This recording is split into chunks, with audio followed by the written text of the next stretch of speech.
മിശിഹായിൽ അനുഗ്രഹീതരായവരെ, ദിവ്യകാരുണ്യ ഈശോ ഈ ദിവസം നിങ്ങളെല്ലാവരെയും സഹായിക്കുകയും സംരക്ഷിക്കുകയും അനുഗ്രഹിക്കുകയും ചെയ്യട്ടെ എന്ന് പ്രത്യേകമായിട്ട് പ്രാർത്ഥിക്കുകയാണ്.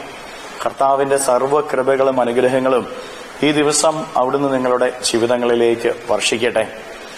വിശുദ്ധ യോഹന്നാന്റെ സുവിശേഷത്തിന്റെ 6-ാമത്തെ അധ്യായത്തിന്റെ 25 മുതലുള്ള തിരുവചന ഭാഗങ്ങളില് നമ്മൾ വായിച്ച് ധ്യാനിക്കുന്നത്, ഈശോയെ കടലിന്റെ മറുകരയില് കണ്ടപ്പോൾ ആളുകൾ ചോദിക്കുകയാണ്, അങ്ങ് എപ്പോൾ ഇവിടെ എത്തി? അപ്പോൾ ഈശോ അവരോട് പറയാണ്, നിങ്ങൾ എന്നെ അന്വേഷിക്കുന്നത് അപ്പം ഭക്ഷിച്ച് തൃപ്തരായതുകൊണ്ടാണ് എന്ന്, അതുപോലെ തന്നെ അത്ഭുതങ്ങൾ കാണുന്നതിന് വേണ്ടിയിട്ടാണ് എന്നും. പ്രിയപ്പെട്ടവരെ, ഈശോയെ വേണോ, ഈശോയുടെ അനുഗ്രഹങ്ങൾ വേണോ? പലപ്പോഴും നമ്മുടെയൊക്കെ ജീവിതത്തില് ഭൗതികമായിട്ടുള്ള അനുഗ്രഹങ്ങൾക്ക് പ്രാധാന്യം കൊടുക്കുന്നവരാണ് നമ്മൾ ഓരോരുത്തരും. ഈശോയെ സ്വന്തമാക്കുന്നതിന് വേണ്ടി നമ്മൾ എന്ത് ചെയ്യുന്നുണ്ട്? ഈശോയെ നമ്മുടെ ജീവിതത്തിലേക്ക് സ്വീകരിക്കുന്നതിന് വേണ്ടി നമ്മൾ എന്തൊക്കെ കാര്യങ്ങൾ ചെയ്യുന്നുണ്ട്? നമ്മുടെ ജീവിതത്തിന്റെ വിശുദ്ധിയുടെ തലങ്ങള് കാത്തു സൂക്ഷിക്കാൻ, വിശുദ്ധിയിൽ ജീവിക്കാൻ നമുക്ക് സാധിക്കുന്നുണ്ടോ?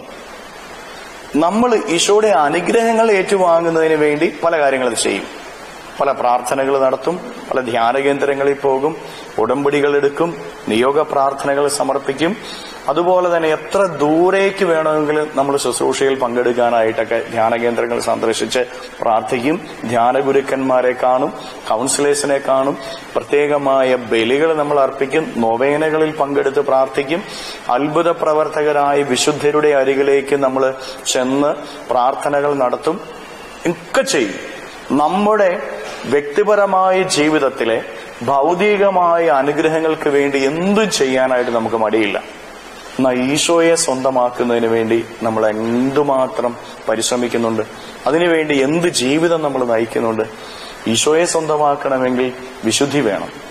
വിശുദ്ധിയുള്ളവർക്കേ കർത്താവിനെ സ്വന്തമാക്കാനായിട്ട് സാധിക്കുകയുള്ളൂ. ഈശോയുടെ വചനങ്ങൾ പാലിച്ച് ജീവിക്കുന്നവർക്ക് ഈശോയെ സ്വന്തമാക്കുവാനായിട്ട് സാധിക്കുകയുള്ളൂ. പ്രിയപ്പെട്ട ദൈവമക്കളെ, ഈശോയെ തന്നെ സ്വന്തമാക്കാൻ നമ്മൾ എന്ത് ചെയ്യുന്നു? ഈശോയെ സ്വന്തമാക്കുന്നതിനുകൊണ്ട് നമ്മുടെ ജീവിതത്തിൽ ചില മാറ്റങ്ങൾ വരുത്തണമെന്ന് നമ്മൾ പറയുമ്പോൾ നമ്മൾ ആരും അത് ചെയ്യാനായിട്ട് മെനക്കെടാറില്ല. അതിന് സമയമില്ല നമുക്ക്. അത് ജീവിത സാഹചര്യങ്ങളെ പഴിക്കും നമ്മൾ. എന്നാൽ നശ്വരമായിട്ടുള്ള, ക്ഷണികമായിട്ടുള്ള, ഭൗതികമായ ചില അനുഗ്രഹങ്ങൾ, രോഗം മാറാൻ, കടം മാറാൻ, സ്ഥലം വിൽക്കാൻ, വിദേശത്ത് ജോലി കിട്ടാൻ, പരീക്ഷയിൽ വിജയം നേടാൻ, ഇന്റർവ്യൂകളിൽ വിജയം നേടാൻ, നമ്മൾ പല കാര്യങ്ങളും ചെയ്യും. അനുഗ്രഹങ്ങൾ നൽകുന്ന ഈശോയെ സ്വന്തമാക്കുന്നതിനല്ല നമ്മൾ പ്രാമുഖ്യം കൊടുക്കുന്നത്. കേവലം ക്ഷണികമായ അനുഗ്രഹങ്ങൾക്ക്. ഈശോയെ തന്നെ സ്വന്തമാക്കി കഴിഞ്ഞ് എപ്പോഴും അനുഗ്രഹങ്ങൾ സ്വന്തമാക്കാൻ നമുക്ക് സാധിക്കുകയില്ലേ? നമുക്ക് പരിശോധിക്കാം, നമ്മൾ ഏതിനാ പ്രാധാന്യം കൊടുക്കുന്നത്? ഈശോയ്ക്കാണോ അതോ ഈശോ നൽകുന്ന അനുഗ്രഹങ്ങൾക്കാണോ?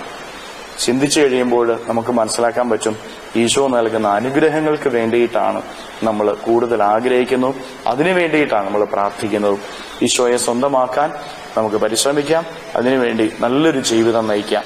കരങ്ങളെ യാചനയോടെ പിടിച്ച നമ്മയെയും നമ്മുടെ കുടുംബങ്ങളെയും നമ്മുടെ ഇന്നത്തെ എല്ലാ അധ്വാനങ്ങളെയും ഈശോയ്ക്ക് സമർപ്പിച്ചുകൊണ്ട്, ഈശോയെ ഈ ദിവസം അങ്ങയെ സ്വന്തമാക്കി ജീവിക്കുവാനുള്ള കൃപ നൽകണമേ എന്ന് അപേക്ഷിച്ച് സ്തുതിക്കാം. ഹല്ലേലൂയ. ഈശോയെ നന്ദി. ഹല്ലേലൂയ, ഹല്ലേലൂയ, ഹല്ലേലൂയ, ഹല്ലേലൂയ, ഹല്ലേലൂയ, ഹല്ലേലൂയ, ഹല്ലേലൂയ.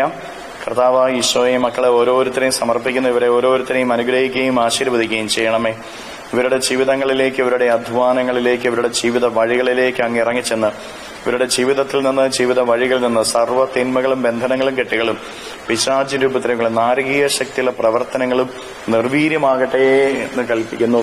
ഈശോയെ അങ്ങ് ഇവരെ തൊടണമേ, ഇവരെ അനുഗ്രഹിക്കണമേ, ഇവരുടെ ജീവിതത്തെ ഏറ്റെടുക്കണമേ. ഹല്ലേലൂയ, ഹല്ലേലൂയ, ഹല്ലേലൂയ, ഹല്ലേലൂയ. നിത്യം പിതാവും പുത്രനും പരിശുദ്ധാത്മാവുമായ സർവേശ്വര എന്നേക്കും ആമേൻ.